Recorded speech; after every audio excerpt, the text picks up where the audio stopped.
With this, the conversation begins now. Now, ladies and gentlemen, no doubt today on the news, the main thing that was happening, the biggest news arguably in the country was the bill that was signed into law. But beyond that, there's a significance of that bill. Beyond that as well, there is the conversation around a conversation and the reactions to that. That is what we're here to talk about tonight on our own version of the State of the Nation. My name is Victor Moyakane, and it's an absolute pleasure to have you here in studio, and we have a big group in studio. It is a people's court, and the people are here, and they're well represented. Linda. And my business will be to introduce the big group that we're talking about before I throw it to the other side where George is, as well to introduce the ladies and gentlemen that are here.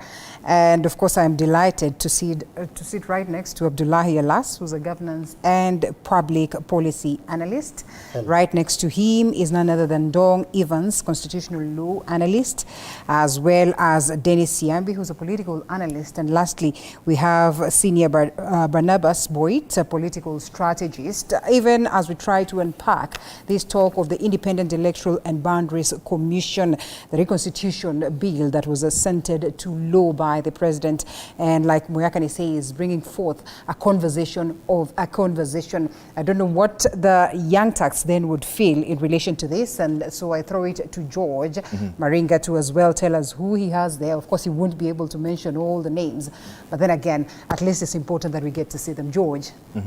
Absolutely. And tonight we have over 10 young people right here in studio who will be also forming the conversation tonight, even as we dissect on matters State of the Nation. We've heard what they have had to say over the past 3 weeks and even the months preceding that. And we shall be giving them just an opportunity to start there by telling us who they are, because we need to know who they are and what they stand for. So I begin. Who has the mic, guys?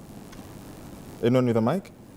Okay, we'll be handling that in a short while. But these are the gentlemen and ladies with whom we shall be having that important conversation with, as well as we also pick their minds, especially on what to go with, moving forward. Welcome to the broadcast. Once again, 22047 is our SMS line, at TV47 News, at George Maringa _ at Linda _Alela, at Moyakane, at TV47 News. I see we now are able to have an introduction of who they are in just a short while, and I'll begin with the gentleman just behind me. Just briefly, if you can, your name and where you come from. Let's start with you. Nyongesa Vitalis is my name. You can stand. Stand. Nyongesa Vitalis is my name, Peace Ambassador under the umbrella of International Conference on the Great Lakes Region. Thank you. I am Magoba Emmanuel. I am a political scientist and President Abanyala University and College Students Association. Welcome. Good evening. This is Abunde Wasonga Denish, a former Riara University leader, a youth activist from Siaya County. Thank you. Sana. Good evening. I'm Remidela Ilosoti, a student leader, Secretary General, Multimedia University of Kenya. I'm glad to be here. Praise the Lord. My name is Omwansa, son of Omwansa, student, MKU, School of Law. Karibu. Hi, my name is Irene Omari, a student of Political Science, Multimedia University. So, hello everyone. My name is Supio Semenkur, a law student at Mount Kenya University and also a youth activist.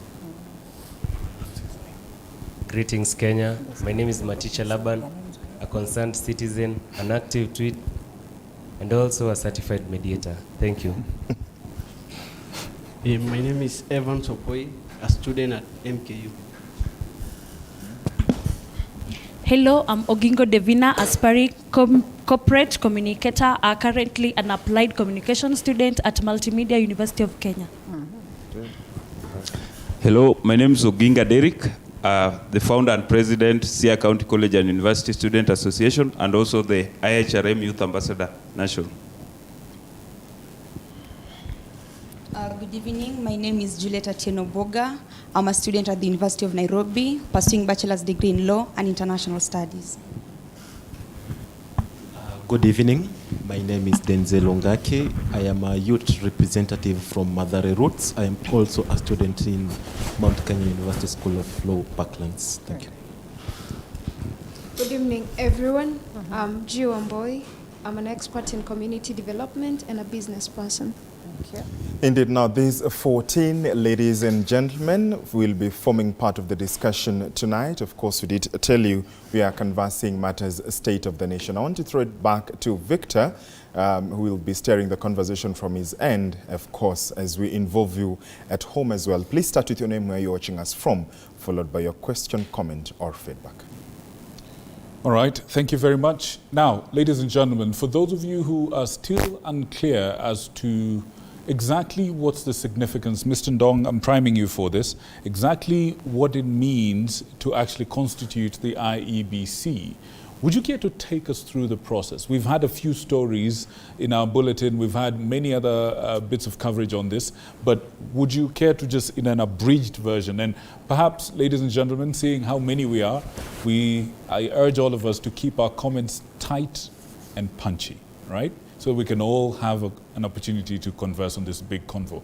As briefly as you can, what does this mean for us? What does it take to actually put together the IEBC? Thank you so much. I think it has been quite a while when we were in a long line of a political crisis. We didn't have our IEBC, commission in order ever since we saw the wave of resignations.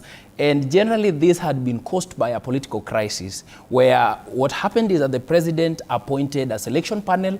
The selection panel did not undertake its mandate as required by law, because there were talks going on. There were dialogue. You remember the NADCO, we started from the bipartisan committee, then we ended up with the NADCO report. So when that process kicked in, what happened is that the timelines that the selection panel that the president had actually put in place had then lapsed in the law, and therefore they were not able to undertake their duties. In fact, it will surprise you that they stayed in office for all this time. They took allowances. They enjoyed the privileges that come with being a member of the selection panel, but they were not able to undertake their duties. So I think we were taken to the reset mode somewhere in 2021 when Justice Anthony Mrima decided to nullify, the amendments that Parliament had brought forward, in the process of reconstituting the IEBC. Once we saw 4 commissioners out of the commission was a shell. So what basically happened is that Parliament, because our political class, for doing what they are known for doing, decided to crowd the selection panel. They amended the law and crowded the selection panel with a number of members of the selection panel from the Parliamentary Service Commission. And the court told them, look, this has a potential of interfering with the decisional independence of the Independent and Electoral Boundaries Commission. So here we are. Parliament went ahead and brought fresh amendments and said, now we are going to comply with what the court said. We are going to put up a law that, first, we are going to put up a law that allows us a timeline. Because remember, in the law as it was, there was no timeline, between which once a vacancy has occurred in the commission, the IEBC Act did not provide for at what point, what were the timelines under which you put down a selection panel, what was the processes that were involved, how long are they supposed to be taking in office. And that is why our parliament took an initiative. They came up with amendments, and we now have what has been signed today to be the IEBC amendment of 2022, of 2023, 2024. The crux of that amendment, in short, insofar as the selection panel is concerned. Okay, all right. Now, Mr. Dong, I just want you to hold it right there for a second. What you've given is a bit of a mouthful. We want to digest that. People at home, we want to digest what Mr. Ndong has said and what actually is the journey to where we are right now. And we want to take a short break. It's now 10 o'clock. We'll be right back for the rest of the conversation. There's a whole lot more to come, including just, the political side of things. I can see the analysts and the strategists are keenly following. Abdullahi, I know you have something to say. We'll be right back after these messages.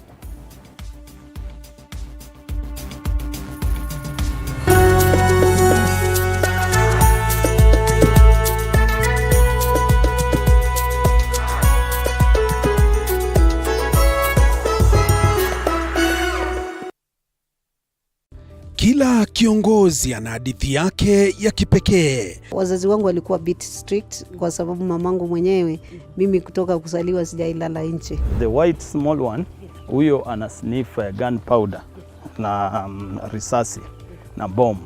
Alafu huyo mwingine ni Ridgeback ana sniff Simba. Even the employees knows that, so when in the boardroom is the chairman, the CEO, and the rest of. At what point are you a wife? The minute you get to that inside that door, you become now the wife. Na kila maamuzi wanayoyafanya hufichua mengi kuhusu utu wao na uongozi wao. We see God blessing us, and we now realize the power of giving also has to be rewarded back. Kupitia kipindi Mfahamu Kiongozi, tunakuletea mahojiano ya kusisimua na uchambuzi wa kina kuhusu viongozi wetu. Pick your core business as the bigger stones. Put them in your diary first. Give priority the bigger things. Usikose kila Alhamis saa 1:30 jioni.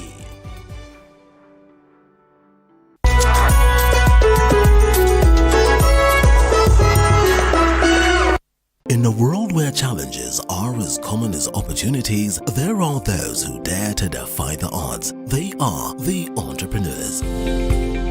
Entrepreneurship isn't just about starting a business. It's about embracing uncertainty, pushing boundaries, and turning dreams into reality. Hata ambao ni pesa ya kusave, wallahi.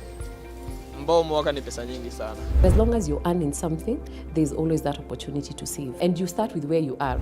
The way we run the business is in a very unforgiving way, where every team member has to bring out their best. So, to all the dreamers, innovators, and risk takers out there, remember, being an entrepreneur isn't just a job, it's a way of life. Join the journey. Become an entrepreneur. The Grind, Mondays at 7:30 p.m.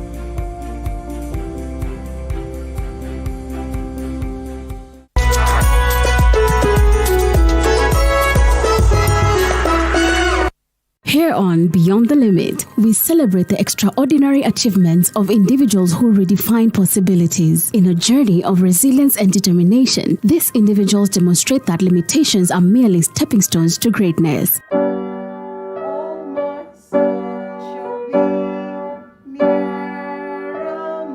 I'm Nancy Njoroge, a mother of 3. I have 2 girls and a boy who is Clinton and who is autistic. When my heart got healed, I decided to come out to be creating CP awareness, to let other people know that there is such a condition, and people that has it is not that they are witches. Together, let's go beyond the limit every Saturday at 8 p.m.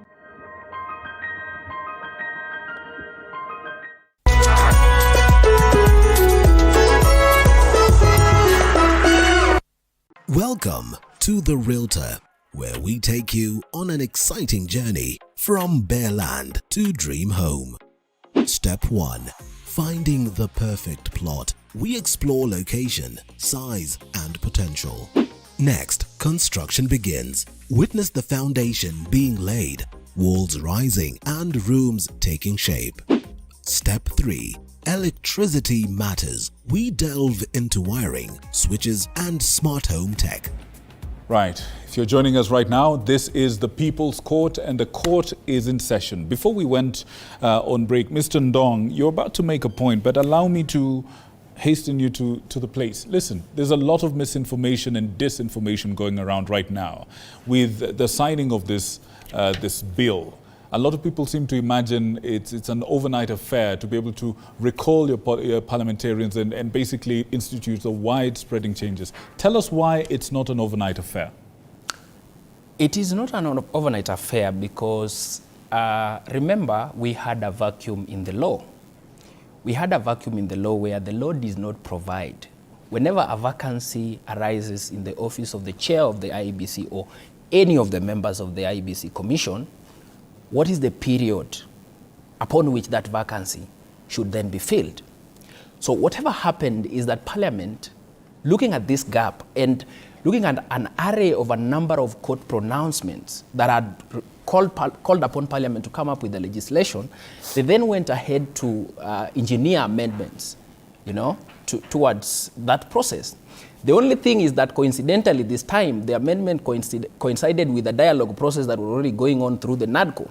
So what Parliament has basically constituted now is that when a vacancy arises in the office of the chair of the IEBC Commission or any member, then 14 days after the declaration of that vacancy, a selection panel, the process of putting together a selection panel needs to start.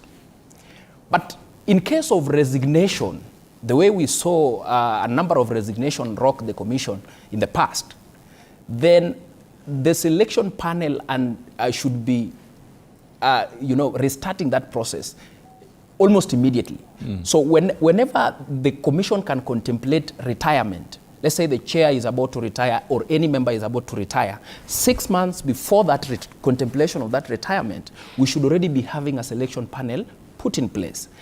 Further changes to that selection panel as well have taken place, and therefore it's going to be quite, a bit of time, because we are in a scenario where we can't say that a vacancy has been declared in those offices. They were by virtue of resignation. So it means we are having a panel that ought to have been there in the first place. So we are expecting that now that the panel has been reconstituted, in the next 14 days, they ought to restart the process. All right.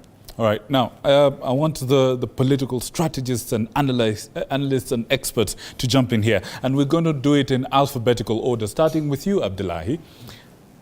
Listen, why did it, in your opinion, why did it take so long? Well, the legalese part of it has been addressed by my colleague. What I'll say is that Kenya, since independence, had a group of elites who had designed a system that is only going to benefit them. Because we have what you call misgovernance, where they deliberately do things. Then we have our political hygiene, our ethos. Because currently, if you look at the country, people are talking about the president, the cabinet ministers, this, that. But look at our roads when you're driving. Look at our schools when you're doing exams. Look at in our offices, people still, I went to a place where people, I was told they're taking tissue papers from the office. So the breakdown of good governance makes people have some bad manners. I had the privilege of living and having children in Oslo, in Norway. I've lived in Holland. When you're designing a governance system, it must be based on social equity. Look at Kenya. Today, 18 million people cannot afford 2 meals. 4 Kenyans are richer than 22 million Kenyans. If you look at the land occupied by 5 to 6 people. So the issues we have started in 1963, because I've seen there are a lot of excitement with Jay-Z's. Well, Pinto was killed in 1965 when he was 37. Why was he killed?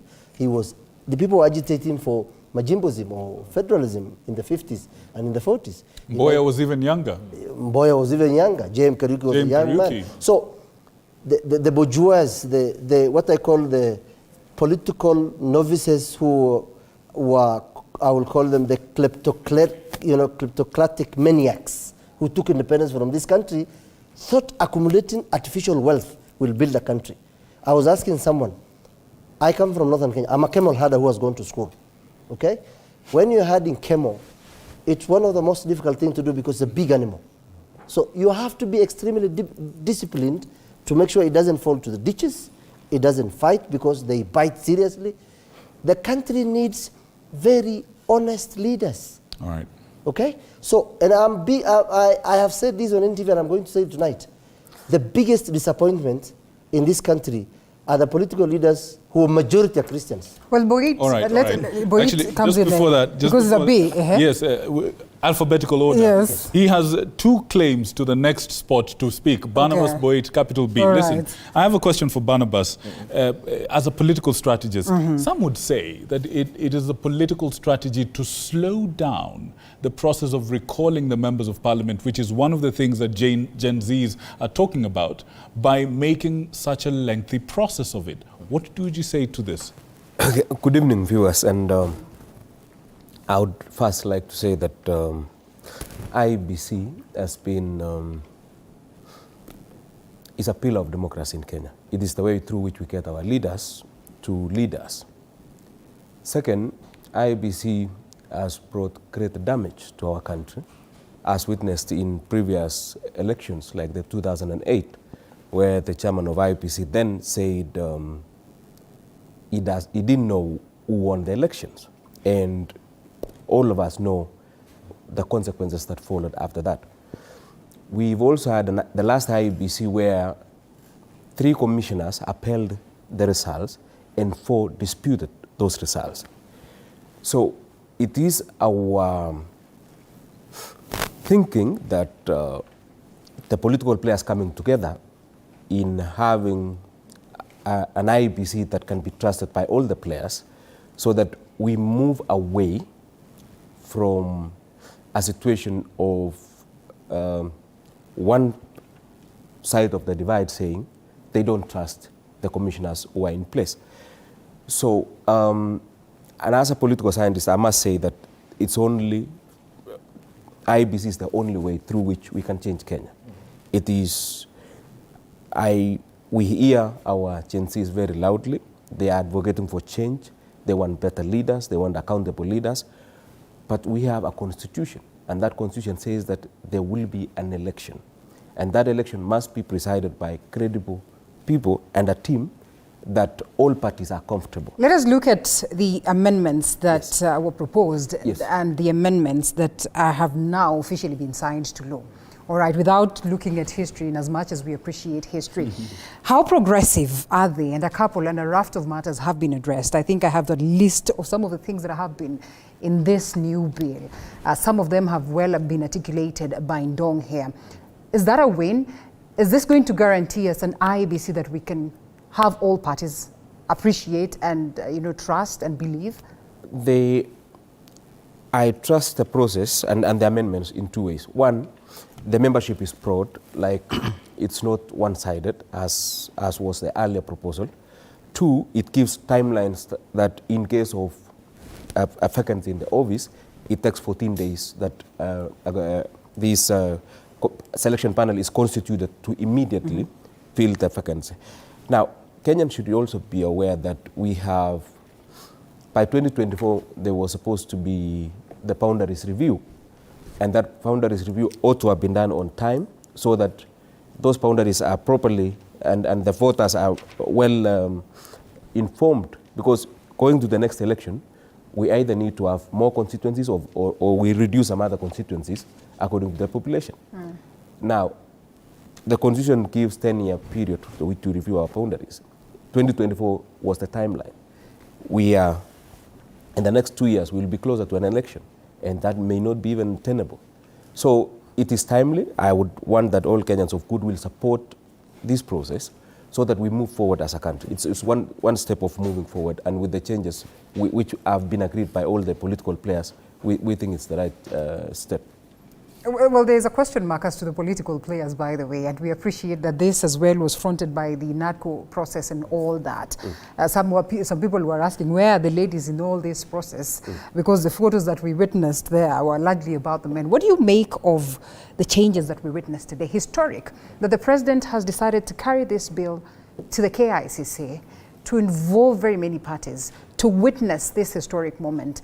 Is this something that is going to give these ladies and gentlemen hope that indeed there's a better tomorrow, that indeed they should come up in large numbers to register and await to exercise their democratic rights? Yes, indeed. As my co-panelists have said, IEBC actually is the midwife of what the Gen Zs have been trying to cry for when it comes to 2027. You realize that by putting together this team this early, in our previous elections, selection panels have been always put up closer to elections, and all things get cramped up towards the election until you don't have a very clear team that midwives the process of getting us new leaders. So the process, what happened today, should be a trademark of what should be happening in future, because I believe, in fact, it should have happened earlier, not this late. And as part of the Gen Zs, I would love to urge each one of them who is out there, to onboard in this process because, you know, Kenya is a constitutional state. It's led by a constitution. We cannot afford to be a lawless country. And the only way for us to root out the leaders we don't need is through elections. And for us to believe in the results that will come out in 2027 is to be part of the process of coming up with the referee of that game. So don't stay away, be part of this important process, because at the end of the day, IEBC are just a few people formed up there to oversee the process, to oversee how things will be done. But majority of Kenyans, in fact, if you look at the election structure of this country, you realize that around, these are guesses, but it's around 70 to 80% of those who are in charge of our elections normally are the Gen Zs, the polling station clerks, the POs. So be part of this process as early as now. Don't wait until it is too late to want to be part of it. Right. So that when the results come out, we own them as a country, not just as Gen Zs. We own them as a country in 2027. And we shall be happy as a country that at least this time round, we have come up with a process that we were part of. It has produced results that we really wanted from the time an 18-year-old gets to go to register as a voter to the time they go to vote in 2027. So let us be part of this process. Let us not just listen even to experts. Right. In Kenya, processes are very clear. I'm so glad that the Gen Zs who are in this room, most of them are law or political science students, and they understand all these processes. We can cascade this down to our communities and ensure that every Gen Z don't just go out there and protest. But be part of this process, know what it entails from now to the end. Beautiful. I want George to come in with them and perhaps they tell us whether this is another win, because we've been ticking the box just to say, okay, this has been addressed, finance bill withdrawn, this and this done, you know, changes made. Do they feel like this is another win for them, even before we come to that element of the multi-sectoral approach of a conversation? Absolutely, and indeed, as we did tell you, we have the young people as well right here in a studio as we look at a state of the nation, and of course, in line with what they've been asking for, even in conversations that happen online and offline. They want to be involved, and that's why we are involving them tonight. But of course, guys, so a question to you all, and I will begin even with the wonderful lady. You've heard the gentleman speak, and I'll begin with you. The president came out today, flanked by the fellow political leaders, and there was that assent of the finance, or rather the IEBC act into law. Do you think that he checked your box right? I think you can just sit down. Do you think he checked your box right, and did he do according to what you guys wanted? According to me, and according to the list we gave the president, our to-do list, I can say it was a checkup, because we wanted the IEBC cabinet, the commission to be broken, and we wanted a new agents, we wanted new people in that. But for me, it came out like a way of manipulation. Because tell me why. All of a sudden, our leader Raila was so silent. Then on that, today, he's seen coming out, like having an agreement with the president. But you guys told him to chill. Yes, we told him to chill, but we didn't tell him to come out minute. Like now to side with our oppressor. Yes, we didn't tell him to side with him. We told him to chill. We were fighting it our own. Yes. Okay, indeed. Let me come to the front row here. I mean, what are your thoughts? I could see you, taking down so many notes. What are your thoughts about it? Thank you. Just like I had a fellow political analyst saying that it's good to trust the process. But I, as a youth, I say we have trusted the process so much, so it's high time the process also trusts us. So my big question tonight, we have seen the Azimio leaders, all along they have been doubting the IEBC to carry the mandate. Until today, when we have seen him together with His Excellency the President at KICC. So my question is, what does this say about the capacity of the IEBC and their independence? Yes. Okay, The you- independence of the IEBC. we'll And when responding, please go beyond perception. Yeah, we reason kwa vitu kwa ground. Thank Okay, you. I think we'll come to answering the questions, but I want us to get the feel of, you can hand the mic over to her. I want us to, you guys to react and tell me, do you think you're being involved? Is the president doing what you guys want? George, just a second. Yeah. Is your name Denzel? Who's Denzel? You're Denzel. Your name is? Oginga, okay. From Siaya? Yes. All right. And right. if there is need to respond almost immediately, it is fair as well. But then again, let's proceed. Sure. This is Wamboy, I believe. No, Juliet. Juliet. Okay. Yeah, okay. Juliet, the law student, international relations. Yes, yes. All right. Okay, first of all, on the IEBC Amendment Act, in as much as you want to vest our hope in the new Amendment Act, hoping that it will pave some way, from my perspective or from where I'm sitting, I don't think we can trust 100% in it. The reason being, if you look at the NADCO report on among the proposals that were tabled, for example, on the first schedule to the IEBC, whereby there was the need to expound on the panel of now the members who are now going to be there. And then on now coming, the reason for that was also to make the IEBC independent, of which, from a general perspective, it is supposed to be composed of independent members or even stakeholders. And now coming to the amendment, the IEBC Amendment Act 2024, we find that it has been comprised of the minority and the majority leadership, whereby this now goes against the need for us to make the IEBC politically, to bring about political neutrality when we talk about the IEBC. And then now, what kind of challenge does it present to us? On the fact that now we have the minority and the majority leadership in there, we find that it now tends to go against even the affirmative proposal, the affirmative clause, on whereby there should be the 2/3 has to be met. And then on the other thing, this now messes up the entire thing about the independence. Then there was the need in the NADCO report to amend Article 89 of the Constitution. The need for amending that, the Article 89 of the Constitution of Kenya, it was to bring about the need for the IEBC, whereby for the provision of the timeline, whereby they can now review the wards and the constituencies. And then when you find out in the IEBC Amendment Act of 2024, we find that clause, if you look at, not the clause, but the fifth schedule of IEBC Act 2011, it has been deleted entirely.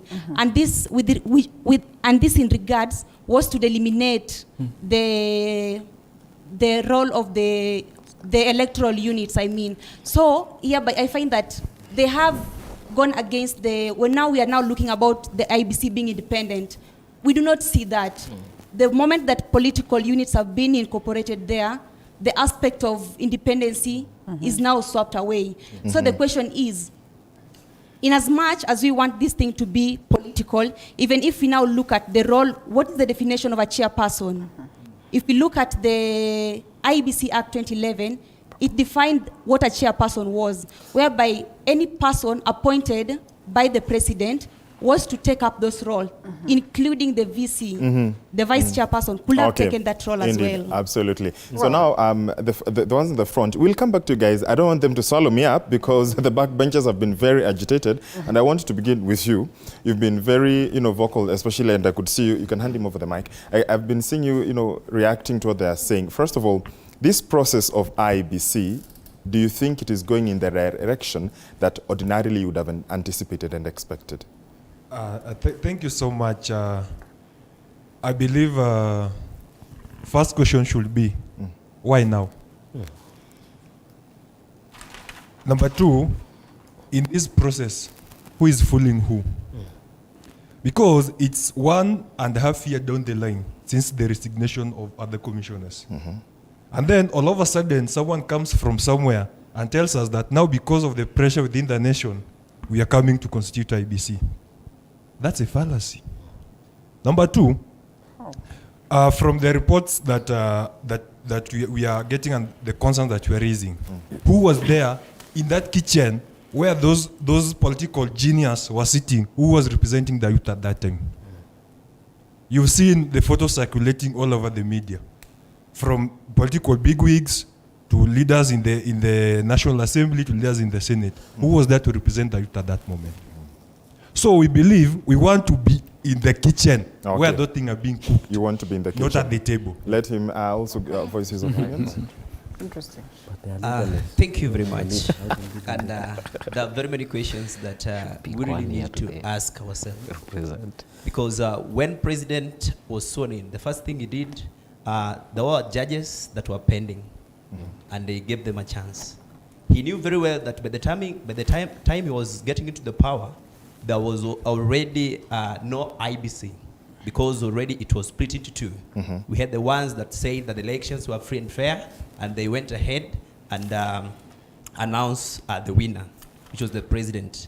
Again, we had those who were saying that they were not well conversant with the results, and they had their own way. They said, no, it is not what you guys are seeing. And these ones, the president said that because they were not part of that, they will step down so that the process continues. And now you find that there was a NADCO commission, the committee. They sat down at the Bomas. They came up with all these recommendations. And now the recommendations were just silent. Until now, there was a financial bill that made us to go on the streets and to say no to this. And now you see after that, the president has now been on press each and every time, trying to make his government to work, and saying now, he started by saying he's now going to make the position of CSS. People with the age of 60 will retire, and now all of a sudden the IEBC recommendation. I think this is a way that they're trying to do for us, the agencies, to say that we are doing something so that we can calm down. We want to tell the president, finally, that we know what we really wanted, and not the IEBC. This one is just part of it. But let us face the real conversation. Thank you. Okay, and what about you? I'm Magoba Emmanuel, a political scientist by profession. I feel like whatever we saw today at KICC was just a repetition of things that have been happening. It is like the more things change, the more they remain the same. And a political scientist once wrote and said that a state, that is Gaetano says that a state has an organized group of elites that they come up with policies of a state.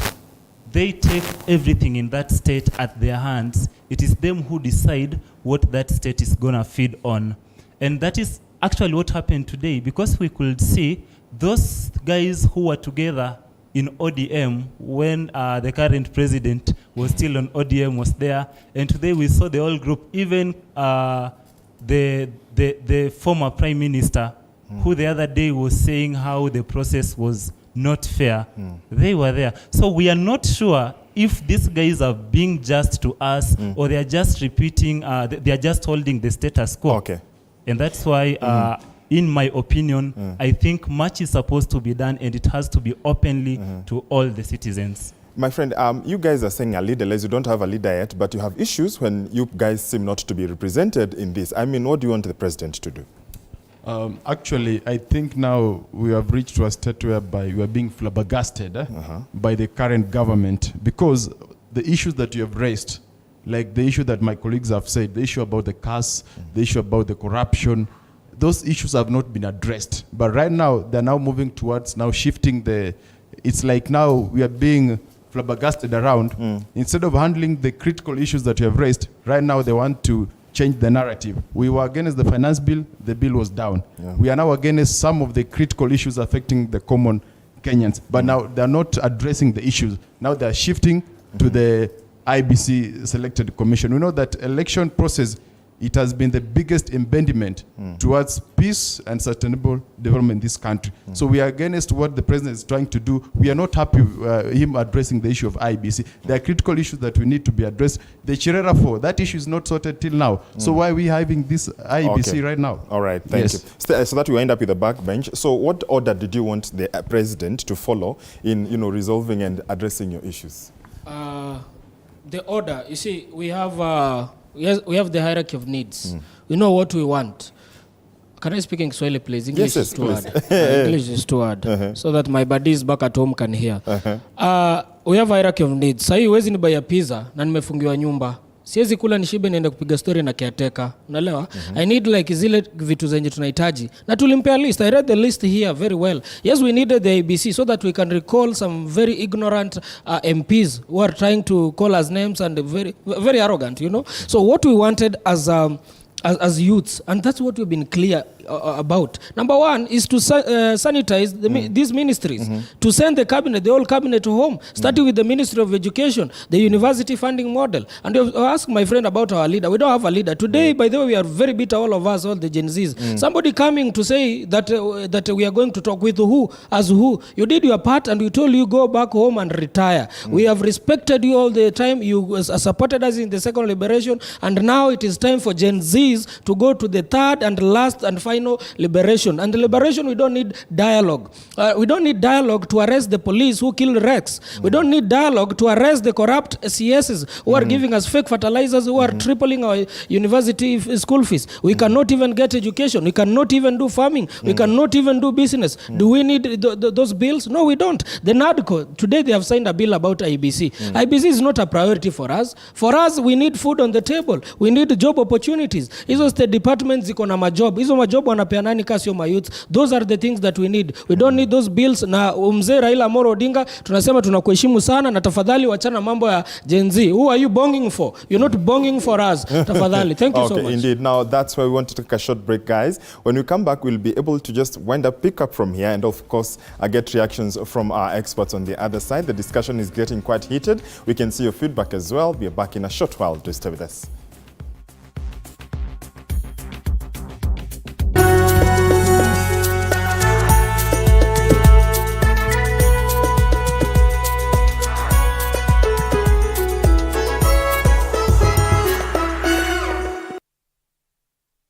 Kila kiongozi ana hadithi yake ya kipekee. Wazazi wangu walikuwa bit strict kwa sababu mamangu mwenyewe, mimi kutoka kuzaliwa sijailala nje. The white small one, huyo ana sniff gunpowder na risasi na bomb. Alafu huyo mwingine ni ridgeback ana sniff simba. Even the employees knows that. So when in the boardroom is the chairman, the CEO. And the rest of what point are you a wife? The minute you get to that inside that door, you become now the wife. Na kila maamuzi wanayoyafanya hufichua mengi kuhusu utu wao na uongozi wao. We see God blessing us and we now realize the power of giving also has to be rewarded back. Kupitia kipindi Mfahamu Kiongozi, tunakuletea mahojiano ya kusisimua na uchambuzi wa kina kuhusu viongozi wetu. Pick your core business as the bigger stones. Put them in your diary first. Give priority the bigger things. Usikose kila Alhamis saa 1:30 jioni.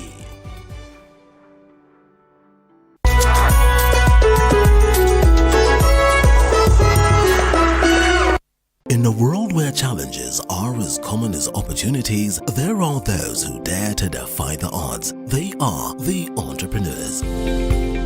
Entrepreneurship isn't just about starting a business, it's about embracing uncertainty, pushing boundaries, and turning dreams into reality. Hata ambao ni pesa ya kusave, wallahi. Mbao mwaka ni pesa nyingi sana. As long as you're earning something, there's always that opportunity to save. And you start with where you are.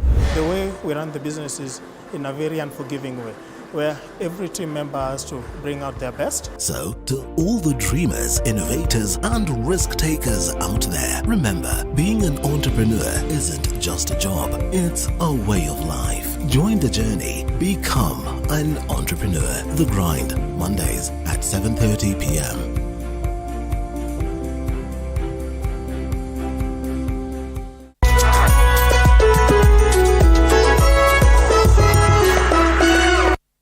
on Beyond the Limit, we celebrate the extraordinary achievements of individuals who redefine possibilities. In a journey of resilience and determination, these individuals demonstrate that limitations are merely stepping stones to greatness.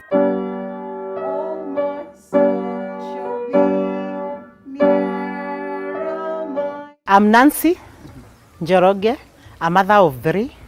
I have 2 girls and a boy who is Clinton and who is autistic. When my heart got healed, I decided to come out to be creating CP awareness to let other people know that there is such a condition and people that has it is not that they are witches. Together, let's go beyond the limit every Saturday at 8 p.m.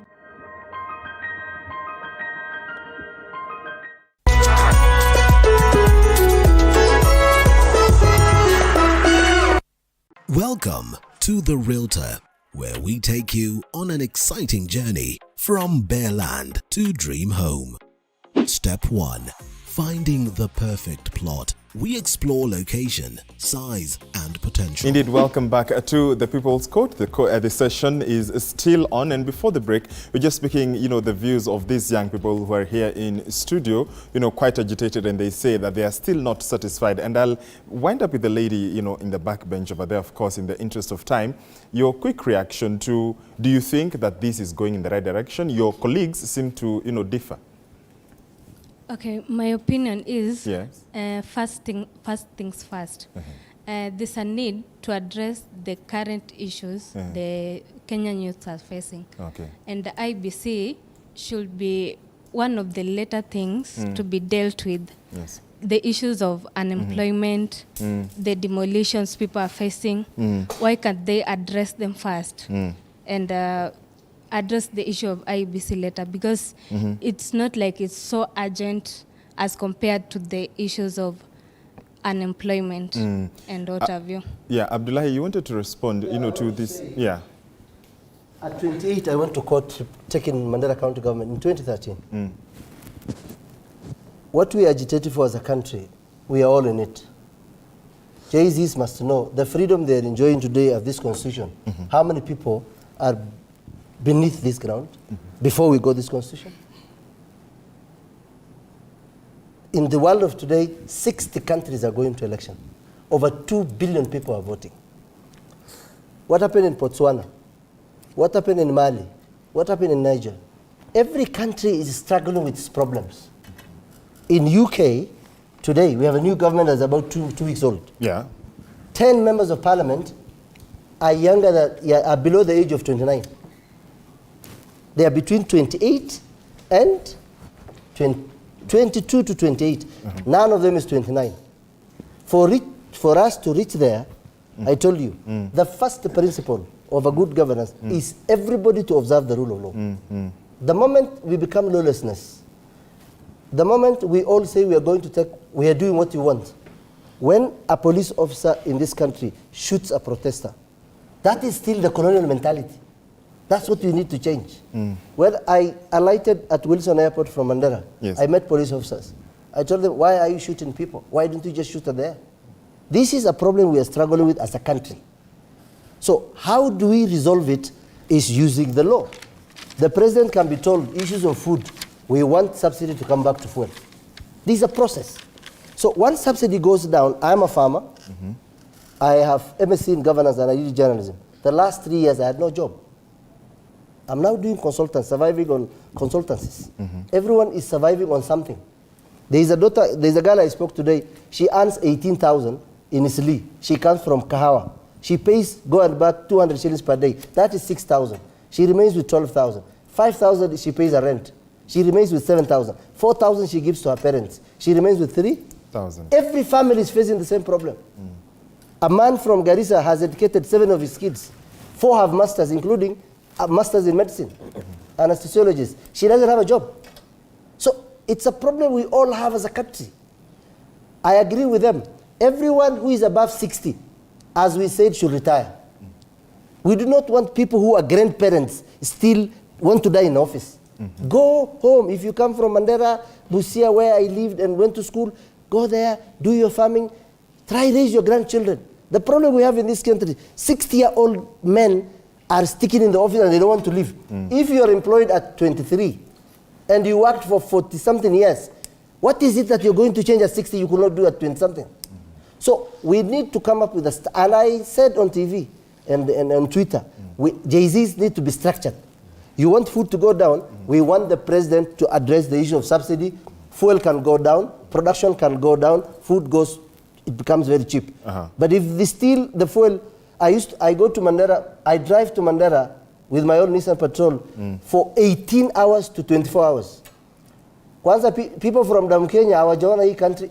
Those of us from northern Kenya have suffered under this country. Okay. So we are saying, if you want to build a country for all of us, we must have social equity. Okay. Let's give them, because there are some who have not spoken yet. Do you Actually, think that I have a question for Wamboi. Yes, Your name is Wamboi. Yes, I have a question for you, and it comes from one of our viewers, if you may, George. It says, and this is a criticism from one of you. Please respond to it. It says, hello, these Gen Zs do not know what they want, to say the least. They claim that they must be put at the center of everything, but they do not have anyone at the forefront to be engaged with on their behalf. Okay? When leaders take initiative, they say it's betrayal. The guys need to be serious. The country's policies cannot be formulated through X spaces. You need to be organized. What would you say to that? Let's start with Wamboi, and for the first time I see you, you want to say something. Please, Wamboi. Very well. Okay, so marks for effort to our president for what he did today with IEBC. Marks for effort. But what we see is a lot of hypocrisy, because all along you knew we have a hitch. Why do you wait until now so that you can address it? See, the Gen Zs have a problem with transparency because it looks like something they are totally incapable of. And Kenya is a nation of faces. Up to where we've gotten, Kenya is a nation of faces, where people say one thing on the face, and behind the scenes, we know they are pulling the strings to do the exact opposite. So we're dealing with trust issues here. Is majorly a walking red flag. That's what they ran to when we were talking about other things. So let me answer the question that we've been asked. They're saying we are leaderless, but this, I believe, what we are seeing the Gen Zs doing today is what Kibaki envisaged when he allowed free primary education, because each one of us here is very capable. So why do they want one particular person to go for us? While if they come for me, as a student who came from a public school in Nyeri, in Tetu, that's probably unknown, I have the same capability as a student who went to Muthaiga Primary, Visa Oswald, or whichever school they went to. They simply are just being lazy because we've been empowered, we are enabled.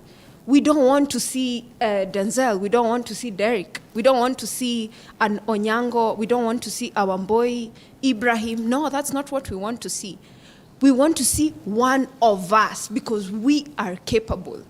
Let them stop looking for a single individual. All right. Because if they go to, they announce interviews, I believe thousands of us will attend.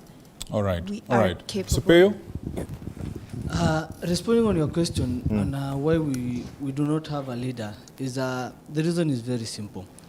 Everybody has a price, and especially politicians. All politicians from both political divides are a piece of the same cloth. These guys are the reason why, by the way, we've never achieved progress in this country is because those people who usually lead these revolutions are easily compromised, and so our power lies in us not having a leader who will be engaged. And by the way, why do we want to go and sit down with the president and his people for him to, let's say, reconstitute IBC, which he has made a first stride today, for him to fire his cabinet, and that we are really going to put a fight for that. We don't want to see people like Nahumi, Chalinturi, and Murkomen in there, right? Yes, why do we need why do we need an engagement, a round table engagement for him to end corruption in his country, in this country, for him to initiate budget cuts, for him to stop the hypocrisy of promising us unrealistic things like jobs. This guy has promised us jobs in this country, outside the country, and in this country where he has told us that we will get jobs in Mijengo, technically, which he has Gen Zs in his house and are not going for Mijengo. All right. Just a point, just a question. Okay. Sorry, the question, I need, one of the questions is, how is the agenda going to be pushed forward if there's no one to push it? You know what I mean? Everyone is going to push it. All right. The president is saying... These three gentlemen have not spoken. There are three gentlemen who have not spoken. Even as they come in, the president, and let's talk about what is on the table as it now, while we all want to be in the kitchen, proposes a multi-sectoral forum that will address these issues. He speaks of 150 Kenyans, 50 of them youth, 100 drawn from different entities, the religious. What are you going to tell him today? And you're not going to... too many cooks spoil the broth. So you all want to be there. I mean, how do you want this to happen? You. First of all, today we were surprised. We as Gen Zs, we don't have a leader. Yeah. You want to engage. Someone just, and a leader came up, let's say this opposition government, and first of all, we Gen Zs, we are not in opposition, because they said that we are going to hold discussion today. But this discussion, we don't see Gen Zs there. They were the opposition leaders and the government who want to hold this conversation and discussion. And we Gen Zs, we are leaderless. The reason we see that is because choosing a leader to represent you would be, he or she can be easily manipulated. Okay. Let's hear his opinion and then we go to him, so that everyone at least gets to speak at this point. There are still some who haven't spoken. The TWIP. Yes. Thank you so much. I'm here as a concerned citizen again. I'll begin by saying we are fatherless. Baba, we told you to go home. What are you doing in KICC? Allah. And again, I'll say this, that the advantage that I saw from today is that we'll get an avenue to recall our MPs. We'll come for you. I'll come for you, Osoro, my MP. That arrogance, I'm coming for you. And this will drain the entire swamp. No youth was represented in that KACC thing. Those who were there, the photos that they were taking, we did not see. I did not see Baba Zuri there. I did not see these souls that are here, who are young persons, who are Gen Z. And look at this. We have better things that we can focus on. Dissolve the cabinet, look at our medical interns, the elites of this nation, who are sleeping outside Afia House the entire night. And then you want to stick to the old ways, yet these are modern problems which call for modern solutions. Look at this. Stick to the manifesto, stick to the plan that you told the people, focus on the law, stick to it, and you will not be in conflict with us. So, my friend, if the president showed up today with a section of, say, 3 people even from this group, you would all say, those are not our leaders, right? So then how do you want, and it's a question, I'm George from Nairobi, how do we ensure that all the grievances raised by Gen Z are fully adhered by government? First and foremost, I'll start by saying that indeed we called the president to join us in X space.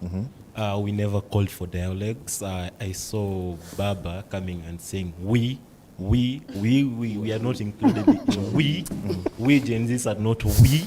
We Gen Zs are faceless.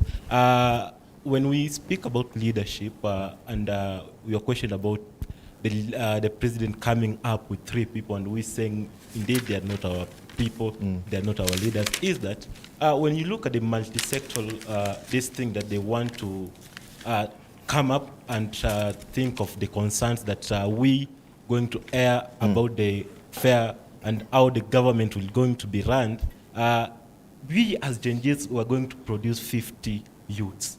These 50 youths are not coming up from Mandera. They're not coming up from Kisumu. They're not coming up from Kisii. They're just coming up from the region of Nairobi because it's the region that is at most, which is just near Nairobi. So we are saying that this thing is so discriminative in nature, and we appall every youth not to take part in this multi-sectoral thing. So before we cross over to them, 150 people, 50 youth.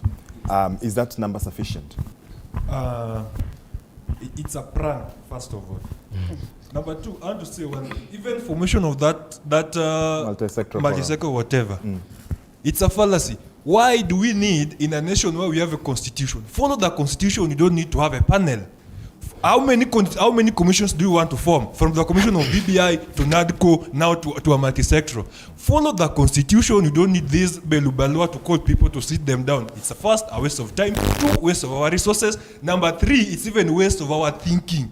We should be thinking along how to develop Kenya. We should be thinking about how to repair our debts. We should be thinking of any other things, not how to come to unite a nation that is divided, and those people who are dividing it are the leaders. Those leaders who are now dividing are now calling for youths now to help them unite again. Now you are calling the young people to unite the old people who are now divided. It's a fallacy, George, and it's a prank. George, for the records, as we take away from you, participants in the forum will bear their own costs in line with the government's policy of austerity. So please don't say it's a waste of resources. Let me tell you. Even if it is their own cost, it's still cost. I agree. Just a second.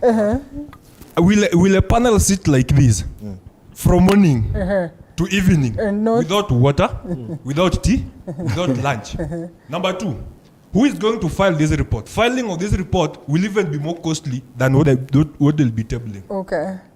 So don't tell us that there are no resources. Still resources are even there. If it's their own resources, still resources. We agree. Fair. All right. I think Senior, let's start with Senior. Yeah, boy. Okay. Thank you. Very interesting feedback from our young people. Yeah. Now, I can say, I came to Nairobi when Michael Jackson was still a black man. And I was lucky to see all the presidents, Moi, Kibaki, Uhuru, and then the current president. Now, Kenya does not operate in a vacuum.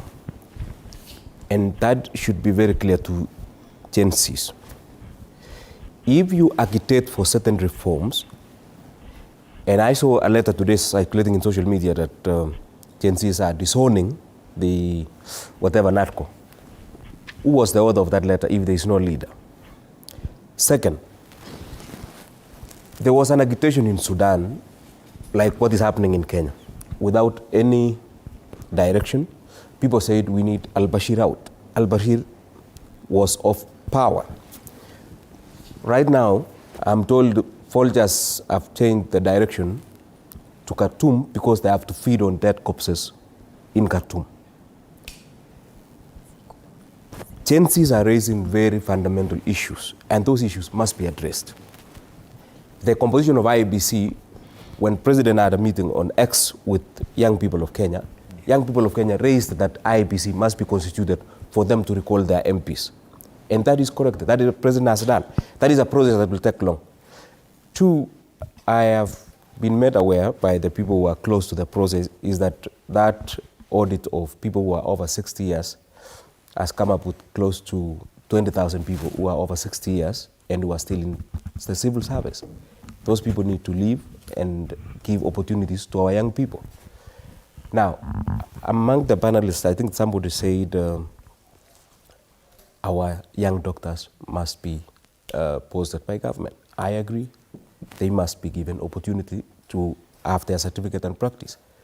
But the government is saying they don't have money. The youths of this country said, shoot down the finance bill without giving the option of, if the finance bill is down, what should we do? Those are the issues. And for this conversation to move forward, Gen Zs must have a structure to say, these are our issues, and for the purpose of all this, so-and-so is our leader. I mean, just let me just finish. So that we don't have, you don't operate in a vacuum. The more reason why more Gen Z should be involved in this process, so that they have more elected leaders in the next parliament, in the next Senate. They have more leaders in leadership for them to do what they are supposed to do. Let me tell you, you will not shout in the street today, say, I want this, you don't offer yourself for leadership, and you expect that you will be able to create an impact. Leaders go through a process, a rigorous process of subjecting themselves to the electorate, be elected, and implement those things. We support Gen Zs when they hold those people in leadership to account. They must be held to account for what they promise the people. However, Gen Zs themselves also should be governed by the law. In agitating for this, agitated it within the law. All right. Yes, Dennis. Allow us to respond kindly to what... Make it brief, make it brief. Very brief. Number one, we are proud of Gen Z what is doing. I know we are tired of old dogs. Their tricks is not working with us. What my good friend here is saying, that we need to have a leader. We'll stick on it. Gen Z, we are leaderless, we're tribeless, we are faceless. What you have presented, Baba Zuri last time here, it's on record. He read what we want. And also, the Article 37 says that Kenyans, we are free to go to protest and demonstrate peacefully. We have showed the country what we want. The needs in the public domain. Even the president himself, we invited him on X and we explained what we want. So we want the president to take actions. But what you're trying to tell us, we are disagreeing with that. Let's allow Dennis say something before. Yes, Okay. Dennis, and then we come to Ndong. Yeah. That's very fine. Actually, the conversation is very, very interesting. You know, I belong to this age group here. I'm also a Gen Z. Yeah. Kwani mimi ni mzee? Anyway, back to the conversation. Where I come from, there's a saying, I'll try to explain it in English. You know, flies are very notorious. The flies, inzi. And there are some parts of the body when they land there, you can harass them. But there are some parts of your body, when they land there, you cannot take a hammer trying to hit it. Okay. So as the Gen Z, as you push this agenda, let me now dissociate from the Gen Z maybe, as you push the agenda, try to notice where the fly has landed, where the problem has landed, because you might easily make that place infertile. And that is synonymous with making our country go to the drains. It cannot go because we are having a conversation. And having conversations these are very crucial conversations that we should be having from time to time. I understand what my brothers and sisters here are trying to agitate for. Because from time immemorial, you find that our leaders, the way Abdul said, from last 60 years, they have let us down a big deal. They have had promises during elections. They have promised policies that they have never implemented. We have seen arrogance in government as we speak now. And we are seeing a lot of things that we don't want. And we want all those things to change right now, right away. My fellow youths, it's not very possible to change everything the way he said within 2 weeks. And I'm not trying to force you into this conduit of thinking. This is my own opinion, and I'm not representing anyone. But it is always good. I think it's Jaramogi Odinga who said once that if you cannot live beyond your perspectives of religion, your perspectives of tribe or race, then your education is useless. I know most of us here are really, really educated, and we are looking into opportunities that will come our way in future. Some of our fathers and grandfathers who are very wealthy have really worked very hard. Some didn't. But I know majority really worked very hard to have whatever they had. You know, when we listen to Gen Z speak, I always join the space. I listen till late night. You'll hear majority of them bastardizing actually being rich. You see, that is the space that we as the young people want to take. That is why we are working hard. You want your kids to go to the best school. You want your family, the way Amwanza said, you want your family to have a better life. They will have that better life when we have a proper governance system from the national down to the MCA level. Before they respond, let's get to hear Ndong. Thank you want to respond to... Thank you, Linda. I think in this conversation, we should not lose very fundamental questions that she has asked. But before I respond to her questions, allow me to begin by... You see, we must be very brief, eh? Yes. Allow me to begin by saying, Linda, there are only 3 tools that you can use to control a people. You either do social stratification of a people, or you oppress them economically, or you divide them from a political point of view. So when you see this conversation going on and people saying, who are their leader? I want to just state briefly that the nascent stage of this Gen Z movement does not require a leader. This is a movement where we are pushing a government that is tone deaf. Okay. It hears nothing, it sees nothing.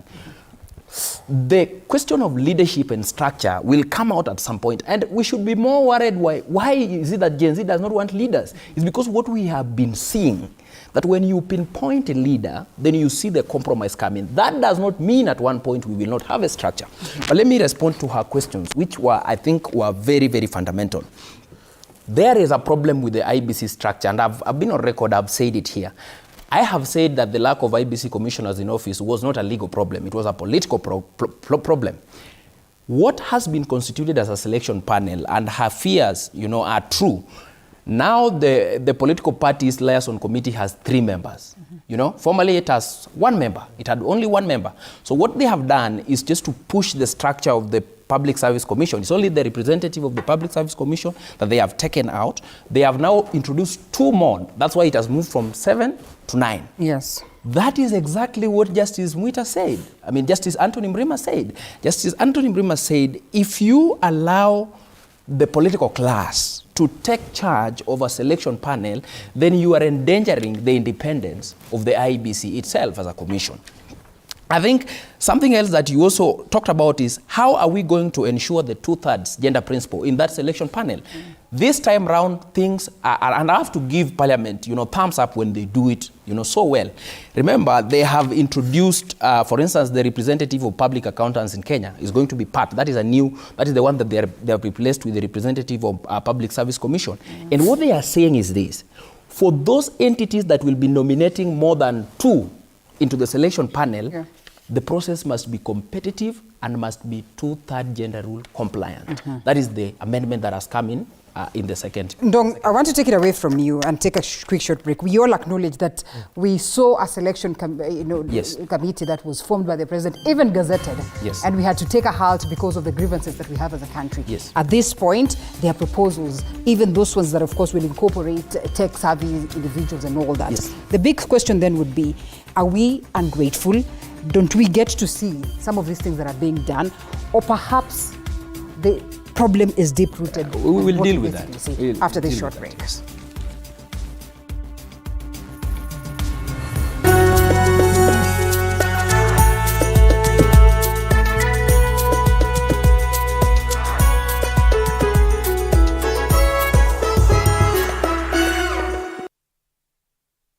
Kila kiongozi ana hadithi yake ya kipekee. Wazazi wangu walikuwa bit strict kwa sababu mamangu mwenyewe, mimi kutoka kuzaliwa sijailala nje. The white small one, huyo ana sniff gunpowder na risasi na bomb.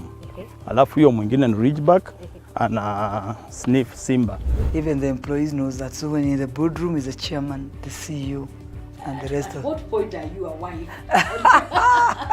The minute you get to that, inside that door, you become now the wife. Na kila maamuzi wanayoyafanya hufichua mengi kuhusu utu wao na uongozi wao. We see God blessing us, and we now realize the power of giving also has to be rewarded back. Kupitia kipindi Mfahamu Kiongozi, tunakuletea mahojiano ya kusisimua na uchambuzi wa kina kuhusu viongozi wetu. Pick your core business as the bigger stones. Put them in your diary first. Give priority the bigger things. Usikose kila Alhamis saa 1:30 jioni.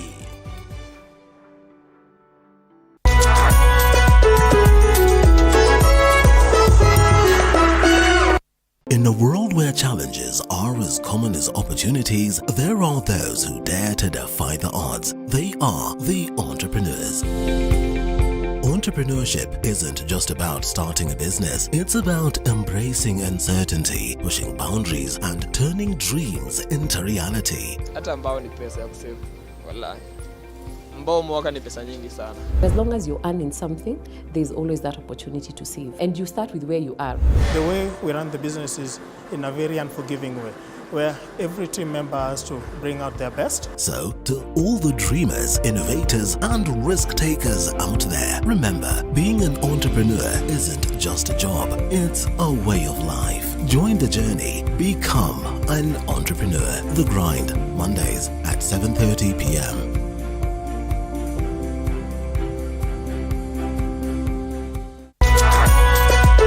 Ladies and gentlemen, you know how fiery this conversation is when you actually catch us in the middle of a conversation. And I believe it was Omwansa in the audience who was talking about how the panel, should be equal, so that basically Gen Z want a representation in the kitchen and not just the table. Can you talk to us, Ndong, about how does the Kenyan Constitution actually provide for and protect the space of Gen Z in the proverbial kitchen and on the table as well? And how is it that the movement right now can use the Constitution to its benefit? Because Kenya is a country that's, run by the Constitution. You see, Victor, there is this joke that has been going around that the medicine this time around was Article 1. That was the conversation. I think the place where every political leader is getting this wrong, and everybody who handles what the Gen Z movement wants gets it wrong, is because they do not understand why the anger. We need to begin from there. There is a deeply rooted dissatisfaction in the manner in which our leaders has handled issues in this country. And therefore, the Gen Z movement are saying we are breaking away from the structure of having representation to go speak on our behalf when we already know that, like what is happening in Parliament. You can see what is happening in Parliament. I have said it many times on this show that State House has become the remote control of Parliament. Whatever it is, and you could see it. You remember that those who are on the forefront of saying, let us pass the finance bill, you saw them. Immediately the president changed turns at the noise of the Gen Z movement. What did they do? They clapped, as though they were the ones who were engineers, and initiators of that process, when they were not the initiators of that process. So what the Gen Z movement are doing is that they are saying, we are taking back Article 1 in our hands. We are the one who delegated that power to you, the sovereignty. So they are saying this is a structure of what looks like a constituent assembly kind of thing, which is a vehicle they are using to pressure the government, because the leadership, the representation itself, Victor, the representation has failed completely. You saw the other day, Victor, that the CS of Interior in this country goes on national TV and calls a people that were peaceful and on the streets treasoners and calls them criminals, and says on national TV, Victor, that he does not know whether those that shot people at Parliament were police officers or not. What am I talking about? Accountability. So when we are handling the Gen Z movement, we must begin, and myself I'm a Gen Z. To understand the anger. To understand the anger. You begin by understanding the anger. You don't begin by going on X and begin saying, they don't read the bills, they don't understand. We are here. And by the way, Victor, I have taken my time to try break down a number of these complex issues, because one of the things that, the government has been saying that Gen Zs don't read. I'm sorry to interrupt you, Ndong. I want to throw something at you, just on a point that you're mentioning. Yes. And I'd like everyone else to jump in here. In 2022, only 65% of the country showed up to vote. This was the lowest turnout in 15 years. One other key statistic is that for the first time in a very long time, the youth, they're calling the voter apathy among the youth was at an all-time high. Practically speaking, or simply speaking, the youth of this country did not show up to vote in 2022. One of the reasons has been given here as a growing dissatisfaction with the political process. All right? Political process. I have a question for everyone here. if this is the way that the Constitution has provided for us to go, and there's a growing dissatisfaction with the political process to the point where the young people are angry enough to sacrifice time and money and personal comfort to get on the street, are we seeing a new beginning of a way to get things done in this country? Like what this young man was saying, modern solutions to modern problems. Are we seeing that? And is there a way to protect it? And to make, not just protect the process itself, but protect the results from that process? Victor, you can take this to the bank. This is a new beginning for this country. And if you want to know that it is a new beginning for this country, is when you see the political class beginning to endear themselves to the Gen Z movement, and not vice versa, as we have known it in the Kenyan political process, then you know that very well that even the political class have realized something has fundamentally changed in this country. But that doesn't mean that this is the end of it. That doesn't mean we have gotten it all on the table. And I want you to understand that. The reason why you're seeing this current agitation is because the government, the structures that have been put there for the government have failed. And therefore the people are saying, let us push it. Let us utilize Article 1. Let us utilize Article 37. We may not get the full basket, Victor. We may not get our MPs out of office at this point. But we are saying we may get our intern doctors being paid. We are saying we may get the finance bill pushed down. So I agree with him that at one point we will have to be structured. But what we are saying at this point, and that's why I'm saying this is a very, very crucial moment. I have said it here, Victor, very many times, that we rarely think as a country of sorting out our problems unless we are in a crisis. We normally not think of sorting out IEBC problems unless we are in a crisis. We have to wait for the Gen Zs to go on the streets to fasten the process. The bill was already forwarded, nothing had been done on it. I mean, the two houses had agreed. So we have to seize this moment as it is. We might get the short-term gains, and that is just a preparation of a conversation. It's a new beginning. The process has been fastened. Atieno has a point, Okay. then Davina. Please let them respond. All right. Okay, first of all, I'll start by saying when you say that as Gen Zs we don't have leaders, it is a revolution, it is a movement. The reason why I'm saying the leaders are easily manipulated, and the problem we are having at the moment, we find that the ones we elected to exercise our right to represent us in parliament, we are fighting incompetency when it comes to our leaders. It is time we rise so that we have leaders who are competent. You find that a leader stands out there and says, I will vote for the finance bill, yes, because I am affiliated, meaning that a leader is paying allegiance to the president and the party. That's now where the problem comes in. You mentioned something about So how do you do that, Atieno? How do you rise and how do you put up proper leaders to lead the country? How do you do that? Let me just carry down on that question. On putting our proper leaders, it is time, like we've now seen the revolution. We've now made a decision that if we go there, leave alone even the recalling of our MPs, the drafters of the constitution or even the drafters of the bill do always have an intention, and it must always be in their favor. That's why we find that recalling our members of parliament, it is a process. It is really a process in doing that. Which way do you propose? And then Let me also, just for the benefit of... I can say from my end, whereby let us now come up, the way the youths have now united, tribeless, they have the same agenda. And when now you are saying that maybe the president does not know what we need, we are after, let us fight about corruption. Corruption is one of the main key that is really pulling us backwards. And then a nation you cannot rule a nation with your friends. What you are saying is the president. If you look at maybe the cabinet secretaries who are there, most of them are his friends. All right. The moment they're in corruption, how are you going to point them and tell them what you're doing is wrong? A nation needs to be led by people. Just for the benefit of... Mr. Boyd, please. Yes. Now, for the benefit of viewers and the public, MPs are elected, and sometimes the ruling party is in power. The ruling party is in power because there are things they promise the people. So MPs are obligated to support the government agenda so that they can deliver to their people. The finance bill was intended to raise money to fund government programs, which this Kenya Kwanza administration was elected on. there is also something very fundamental. President agreed to many things that the Gen Zs have said, including the scrapping of the CAS positions, which has been made public and through his statements. They are not going to be appointed anymore. Now, there was an issue of an increment of salaries of members of parliament, which the president also directed National Treasury to decassate it. We all thank the Gen Zs for this, because even members of parliament are running away from that, you know, having an increment of their salary. Now,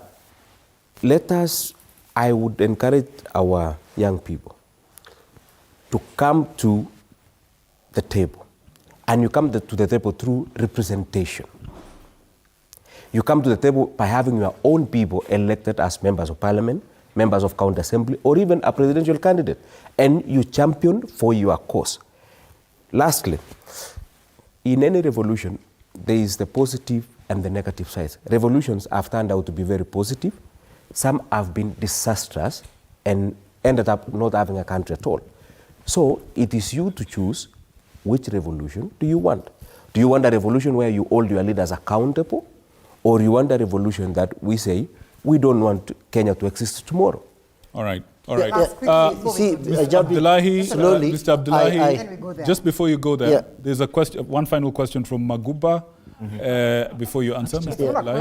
Actually, it was not a question, but now that you mentioned my name, okay, let me just proceed. No, you've mentioned my name, let me just proceed, because I haven't spoken in a while. And my senior here has simply protected the members who voted yes, telling us that they were elected by a party.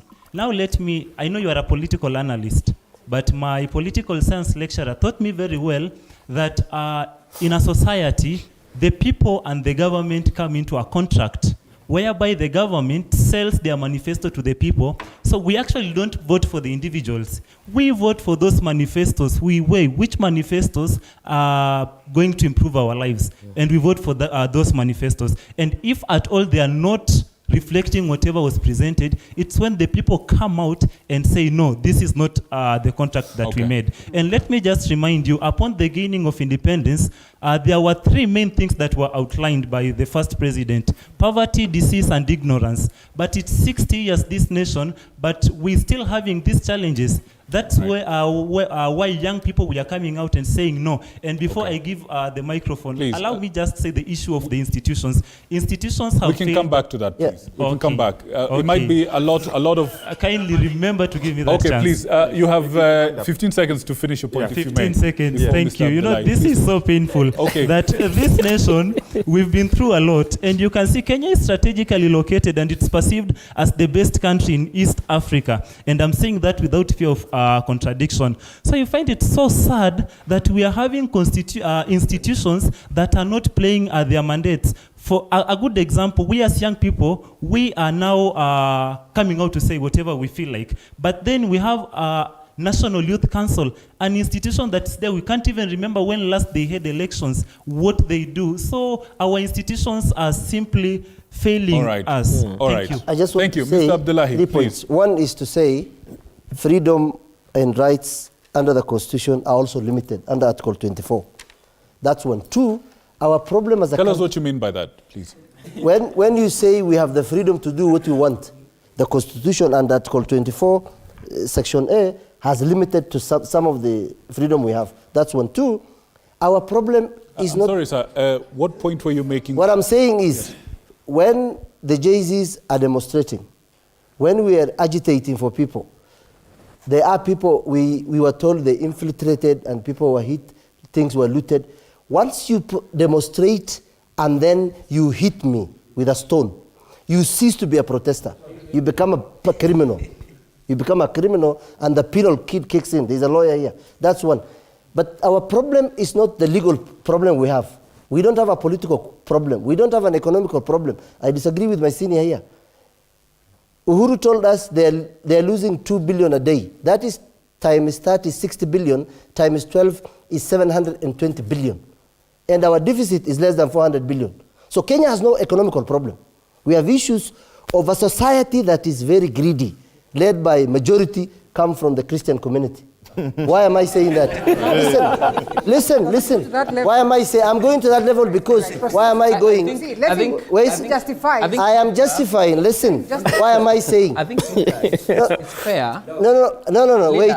Do not interfere with my opinion. I am not. Let him justify that. Listen. Yesterday, I was on Spice. I quoted Matthew. Can we let Matthew? Excuse me, guys. Sorry. Okay? Excuse me, guys. Proceed. Let us wait for Mr. Abdullahi to finish his point. And then you rebuttal, which is okay. I'm saying I read the Bible. The Bible says do not steal from people. The Quran says do not steal from people. Who are stealing from us? These are not angels. These are people in this country. As a society now, what we have is greed. You cannot legislate integrity. You cannot legislate ideals. You cannot legislate emotionals of being fair to people. We don't have a legal question. We have one of the best. Our society has no ethos. Mr. Abdullahi, are you saying that the challenges we're facing are more of a human nature? No, it's not a human. It's moral. We have a moral question where people think having a lot of money and a lot of big cars and a lot of houses is what makes you a human being. So how do we change that, Mr. Abdullahi? Yes, how would you change that? Tomorrow if they are elected, I contested for a member of parliament. For you to be a leader, losing is not bad. There is no JZ who is going to be given a member of parliament for free. It's a process. You are elected, you're going to steal. Another one is elected, he's going to steal. What difference does it make? Final question to you, Mr. Abdullahi. If we have a moral problem, okay, speaking of solutions, and I would like us to get into that space of solutions, because we're running out of time, we need to leave the audiences with something at home. What do you propose to be the solution? If we have a moral problem, how do we can't legislate it by your statement. We can't legislate morality. We can't police morality. We can't protest against morality. Or we can protest against it, but we can't do anything about it. So what do we do? Every Kenyan should look at itself in the mirror and ask, what kind of a human being are you? Let me play the devil's advocate as we come to you and allow you to come in. Let me allow you to respond, as well as Omwansa, who was here last week, Victor. Omwansa categorically, alongside the other youth that were here, said that they will go for the church next. Why? Because they were dissatisfied by how the church is running the nation. And therefore, is he misplaced to argue that, or to place that argument that he's placing, as you take it? No. He's not wrong. And I want to start by saying this. You know, simply because I'm doing something for me does not mean I'm against you. So when the Gen Zs protest, does not mean they're against the structures and what is, and we don't mean we are against Ruto, or rather our president. But when we began, we were agitating for, the finance bill and everything else. Then they took it personal rather than objective. Then we've gone down to what has been going wrong since time immemorial, the structures. What we needed, we don't have a problem with most of our members of parliament. We put them in place. We needed an awakening. Because these guys, like everybody has seen it, they voted yes, and when the president said no, they clapped. I mean, does it even make sense? I mean, it's ridiculous, Right. So then I'm going to go to what Abdallah has said. Abdullahi, I'm sorry. Yeah. Okay. I'm not going to fight the church, but what we are facing is a consequence of social and inequity. If you look at the generation of Kibakis, those leaders were great. Those people did not go to school, so they grew up with the feeling equal. There was nothing like feeling left out, Then there came the generation of our parents where education became mandatory. When education became mandatory, then poverty started manifesting itself. Because when school was not mandatory, they felt like you can just go to, you can unaweza lisha mbuzi, you can do anything. Education was kitu tu unaweza soma papa na pale. Then when it became mandatory, there are people who went to school without shoes. There are people who went to school naked and all that and all that. Those guys are the generation of leaders we have right now, and that's what is eating them up. Okay. Na ndio maana uliona hustler narrative ikiwork. This is a social, I mean, what do we call it? Like social, psychological, Omanza was even problem. on his feet. Yeah? Allow me to stand. I want to In stand the so interest that of people time. can see. Kindly put that camera, okay, so that people can see. And I want to respond to my two friends here. I've never ever regretted in my life to come here like today. I'm really agitated. When you stand on live national television to tell us, let me just start even with my good friend here, to tell us that the Bible says that the Bible says do not steal. Is the Bible a source of law in this country? This country don't have a state religion. So when you quote the Bible as a, do not steal, do those people who steal money, does Satan have a bank account in this country? Does Satan take money from our ministry and wherever? Does he borrow loans that they scorn and even take to IMF and all that? So that is okay. Please don't quote a Bible here, do not steal. That the Bible itself is the one that has taken our money, creating wakitengeneza huko magroup eti prayer intercessors to pray for what? To pray for Satan anaiba. They should pray for themselves because wao ndio anaiba pesa zetu. Coming back to you, eti MPs, they needed the finance bill to implement their whatever. Do MPs really need that finance bill? The finance bill was put there to tax us, to take us to death, to take us to zero. All the taxes, I believe you have read that finance bill before coming here to tell us that MPs were chosen as subjects of the ones that is in government. That is not what we say. Lastly, and as I finish this, I want to talk about the leadership issue. Why are you guys really concerned about who is our leader? Why are you really focused? That energy that you're using to ask for our leaders, why can't you use it to implement the policies that we need? And again, do we need to give people representative? Baba has been here since time immemorial, since my grandfather, since my father, since now, and my children wants to come and find him as in the opposition. He has never won, and as Gen Zs, we are not going to be associated with losers. As Gen Zs, we are focused and we are being led by the spirit of one Jacob Juma, and we must deliver this country from the oppressors. Okay. Thank you. Let me just finish. Okay. Yes. There is no need for you guys that we need to have a leader. We have already aligned what we want. We want implementation. We want, if it is corruption, people are corrupted. Kindly get them out of the government.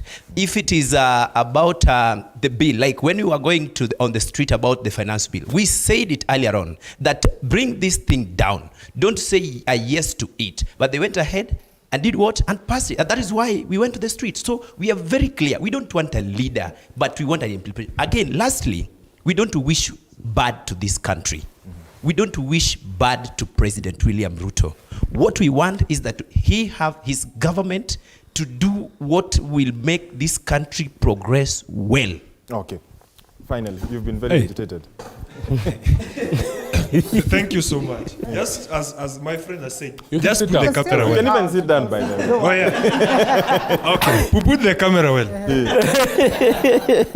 I want to be very realistic. Yes.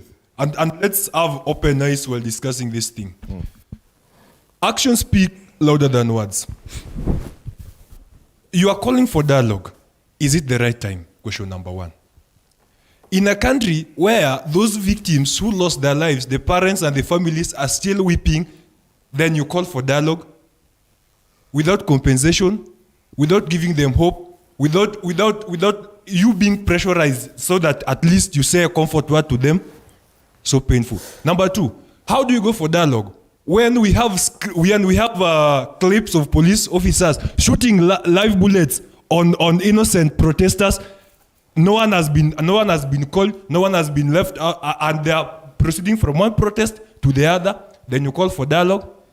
Number three, you call for dialogue when in a situation at the moment when issues that are continuing to be raised, police, the so-called law enforcers are still using live bullets on innocent peaceful protesters. Look, if you want to know that the Gen Zs are peaceful, last Sunday people were at Uhuru Park. Police officers did not throw tear gas. What happened? The event ended peacefully or did not end peacefully. So, were you calling Gen Zs who went to the parliament that they are looters, that they are thieves, that they are whatever? It's wrong. And let me tell you, just a minute. Let's allow the other. Just a minute. I want kindly. 1 minute, yes. You did see the clips of MPs crying to the police and telling them not to use live bullets on protesters who are peaceful. Then you call them thieves. Are you listening to yourself? Fair enough, gentlemen. Before we come to the ladies, yes. Thank you very much. I want to respond to claims here raised by those panelists, one of them being Abdullahi.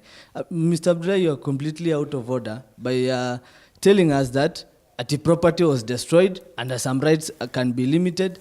My friend, we know the Constitution very well. You've not told us which rights are these that were violated in that they are limited by the Constitution. Another thing, I don't know why these politicians always take it upon themselves that they have the monopoly of occupying those offices. Those MPs do not own Parliament. Parliament is owned by the people of Kenya. When we want to go and take tea in the cafeteria of Parliament, we are not invading Parliament. We just want to go and send a message. The other day we told the president to welcome us to State House. We want to come and present petition as given by Article 37. And now they want to shoot us because we want to. And these offices, power is transient. One day, they will exit those offices and they will also cry to go back to those offices and present their petitions. In the interest of time, the lady, please.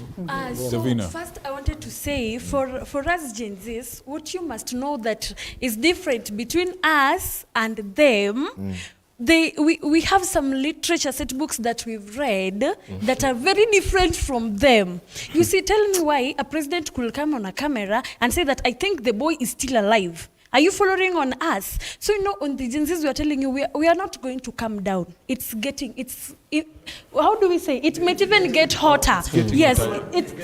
It's getting hotter. We don't have a leader. You know the Gen Zs, we are just having a common enemy. And we won't be mentioning it day and night. We are having our common enemy. We're going to fight for it. How can a police officer who is to protect us, but they come from Rongai? When that kid was shot, I was from my own balcony viewing. So how does a police officer who is supposed to protect me coming, alafu after shooting, hata mtaki kujua huyo officer amepelekwa wapi, yanaendelea na kazi na analipwa salary. So tuendelee tu kubleed, like we are not even healing. The more we are going to argue on this, we are getting bitter daily. I think my Muslim brother, I'm not interested to know your name, but it's very wrong. Let us be. Why do I care? Okay. Gentlemen, I don't. Let me otherwise we'll grab the microphone. Okay.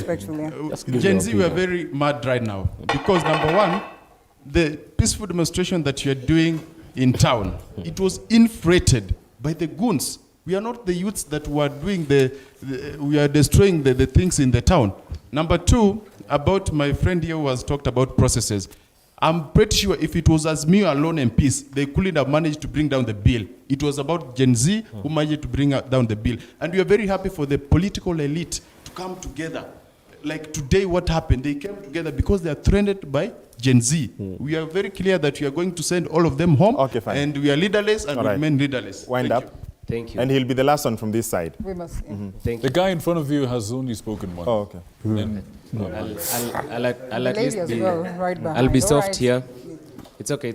Yeah. Look at this. This is the Damascus moment. Everyone in this room, we will take that voter's card. 2027, we will be there. Right now, we are beginning it. My mom, I told her, ensure everyone is taking that national ID from high school, so that by the time we are coming to 2027, we have our bullets now. Okay. You'll call us criminals. We will come in 2027 with our votes. Look at this. Gen Zs are the greatest beneficiaries of free primary education, free secondary education. This time, we are learned. All right. Wind up. Yes, my concerns goes to my learned friend, Mr. Abdullahi. You are an advocate of good governance, but history, this bad governance among the counties is what is depriving youths the opportunities to get even job opportunities. The recent case being your county, that is Garissa County. Mandera County. What advice can you give to the governors, starting with your own, so that youth can get... The last one, in the case of a similar situation that happened in the 2022 general election, where 4 commissioners dissented and rejected the presidential results. How is the IBC? Now this Mr.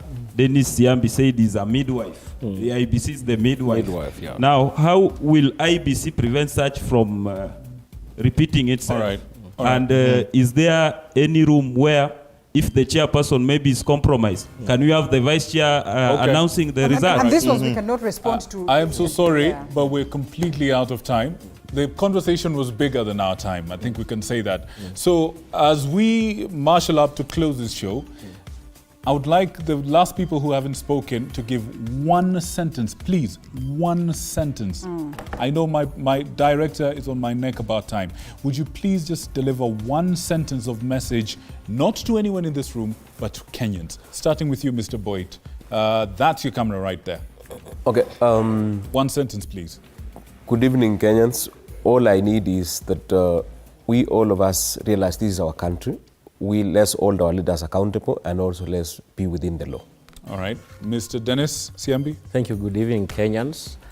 My message to all the Gen Zs is that this is a very good moment that the IEBC bill has been passed. Let us go back to the registration centers of IEBC at the constituency level, get our voters card, and be armed to send all those people that we don't desire to be in leadership home. All right, Mr. Ndong. The Constitution one of sentence. Kenya 2010 has gotten back its life. And the Generation Z has taken that with a lot of gravity. Eternal vigilant to a government that is tone deaf. No retreat. All right, and Mr. Abdullahi, finally, one sentence, please. I will just say that we are building on a struggle that has been there for the last 60 years. What the Gen Zs have done, my wife is a Gen Z, my brothers and sisters are Gen Z. So what we're saying is that you should also know, everyone was one time a Gen Z, and they're there to support you. Okay. But we will all use the rule of law. All right, all right. It's been a parting shot of, just single sentences. Ladies and gentlemen, I want to thank you so much for choosing us to inform you this evening. Thank you so much for participating in the conversation. Those of you who've sent in messages on WhatsApp, on SMS, those of you who have attempted to call us, thank you so much for joining us in this conversation. I'd also like to thank our esteemed guests, all of us here. Thank you so much for coming. Thank you so much for your insight and for your views. And we certainly hope this is a conversation that will continue in Kenya. My name is Victor Muyakane. Good night and God bless you. See, the conversation is about the reconstitution bill, that is of the IEBC. We all need to be alive to the fact that from Mandera, Banisa, and their constituencies that actually do not have a member of parliament, and therefore they deserve to be represented, at least as of now, based on the constitution. The conversation continues. We cannot always get to